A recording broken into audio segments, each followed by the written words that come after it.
సర్పంచులు ఇప్పుడు టీఆర్ఎస్ సర్పంచులు ఉరి పెట్టుకునే కాడికి వచ్చింది కదా, అప్పులు తెచ్చి ఒక్కరి బిల్లు లేదు. ఒక్కొక్కరికి 40 లక్షలు, 30 లక్షలు, 20 లక్షలు, 60 లక్షలు, ఒక్కరి బిల్లు లేదన్నా.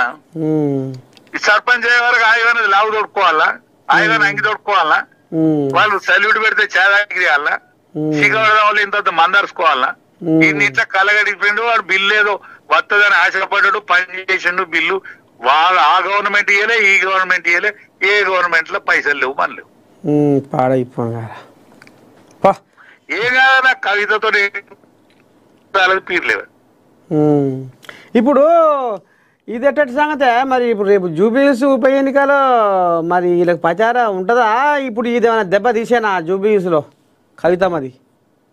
జూబ్లీహిల్స్ లా ఇప్పుడు ఒక్కటన్నా, జూబ్లీహిల్స్ లా బీసీ కడితే ఎవరైనా గెలుతారన్న. కాంగ్రెస్ పార్టీ కానీ యాదవ్ టికెట్ అందులో యాదవ్ ఇవ్వాలి.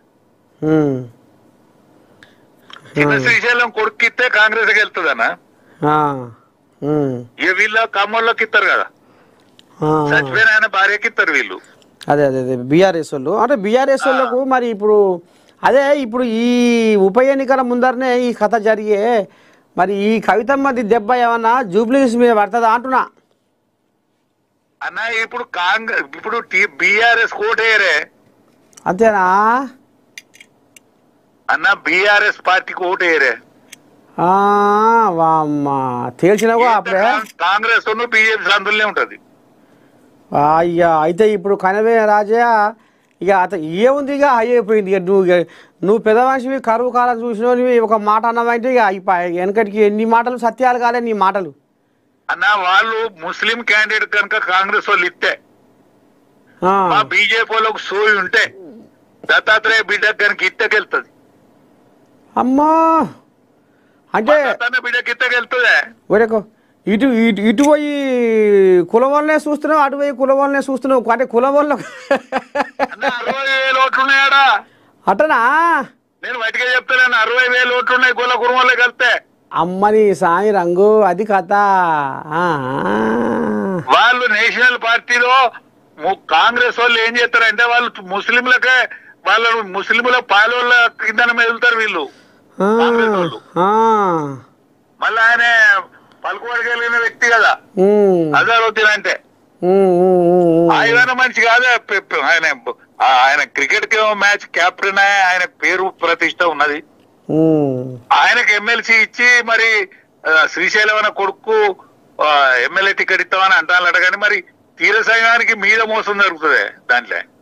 అది ఏదాకా నమ్మకం లేదు కథ. లేదు లేదు లేదు లేదు. ఒకవేళ వీళ్ళు బీజేపీ వాళ్ళకు అరే గెలవాలి, ఈ సీటు గెలవాలి, ఎందుకంటే వీళ్ళకి ఓడిపోవాలని ఉంటది బీజేపీ వాళ్ళకు. మా వాళ్ళకు నేను బీజేపీనే కదా, బీజేపీనే కదా. ఏదే రాజనాని ఉన్నట్టు చెప్పకపోతే అంతే అంతే. ఇప్పుడు ఏదైనా మనం వాస్తవాలే మాట్లాడుకోవాలి అంతే. ఇప్పుడు గుళ్ళోడు కూడా వాస్తవం మాట్లాడకపోతే ఎవడు మాట్లాడతాడు చెప్పు? అబ్బరకొండ దెబ్బ అంతే. ఇప్పుడు అది దత్తన్న పార్లమెంటరీ కాన్స్టిట్యున్సీ. దత్తాత్రేయ గారు పార్లమెంట్ లో 2 సార్లు 3 సార్లు గెలిచిండు. దాని తర్వాత కిషన్ రెడ్డి గారు కాన్స్టిట్యున్సీ అది. కిషన్ రెడ్డి గారు గెలుతాడు. మరి కిషన్ రెడ్డి మనసులో ఏమున్నదో తెలియదు కదా, ఆయన మాట్లాడాడు అసలే. కిషన్ రెడ్డి దత్తాత్రేయ గారు ఒక్క రేవు కనుక వస్తే ఆయన రిటైర్డ్ అయి ఉన్నాడు, ఆయన బిడ్డను కనుక వెళ్తే బ్రహ్మాండం గెలుతుంది. ఉందంటవా పదారా? పదారు ఉంటది. ఎందుకంటే దత్తాత్రేయ గారు అంతకంటే ముందుగా గెలిచిన కాన్స్టిట్యున్సీ.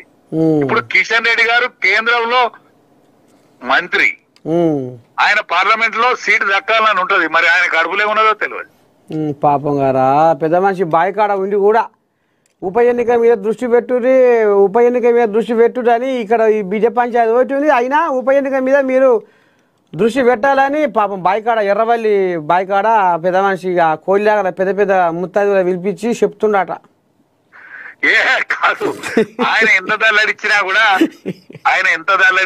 అది ఇక అది మజాకి పిల్లలు అనేది లేదు.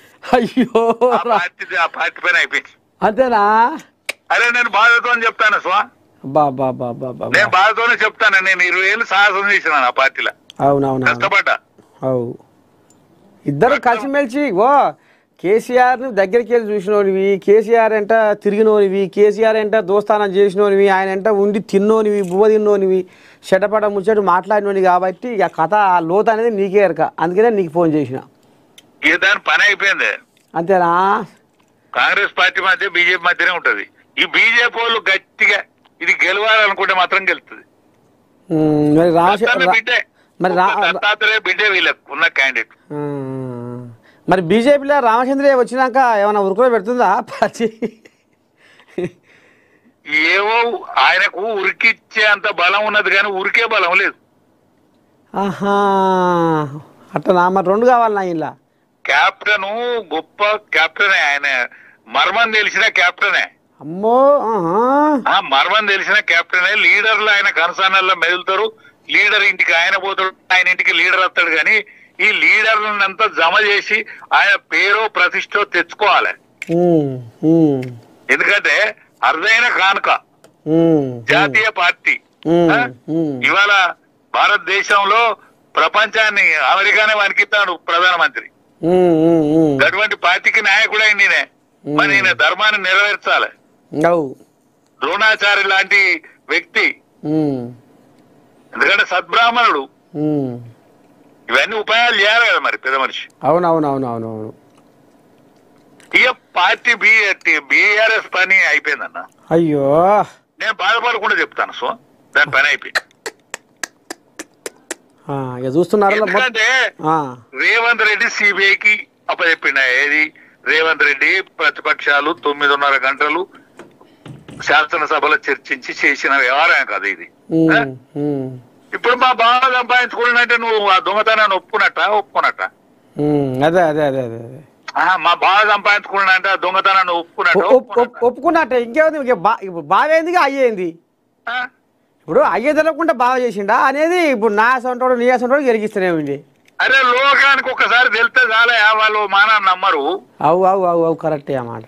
అనా అవినీతి కూపంలో ఇరుక్కపోయిందంటే బీహార్ లల్లు ప్రసాద్ ఎన్ని సంవత్సరాలు పరిపాలించిండన్నా లల్లు.